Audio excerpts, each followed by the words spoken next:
Police যে মানল নূরকে sir এই ভেতর এটা আমি একটা বলি, ওই যে আপনার যেটা প্রশ্নটা, এখানে তো ধরেন কিছু সংখ্যক লোক যেই পার্টিটার কার্যকলাপ নেই তারা তো চাবি নির্বাচনটা ভঙ্গ করার জন্য, তারা তো অবশ্যই চাইবে। মানে এদেরও একটা সংখ্যা তো রয়ে গেছে। এখন এই সংখ্যাটারে প্রতিহত করার দায়িত্ব হলো রাজনৈতিক দল এবং আপনাদের সবাই মিলে, আমাদের সবাই মিলে যেন কেউ এইটা নির্বাচনটারে যেন কোনো রকমের বাধাগ্রস্ত করতে না পারে।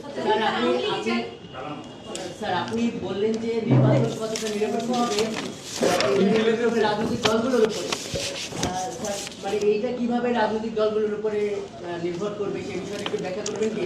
ওই ব্যাখ্যাটা আপনি বলেন। আপনাদের রোলটা কি হবে তাহলে? আমগো রক্ষাটা হলো নিরাপত্তা রক্ষা, দায়িত্ব দেওয়া, নিরাপত্তা এনশিওর করা। পরশুদিন রাতে যে ঘটনা ঘটলো স্যার, এটা নিয়ে স্যার পুলিশ এবং সেনাবাহিনীর ভূমিকা নিয়ে কিছু বলবেন? আলোচনা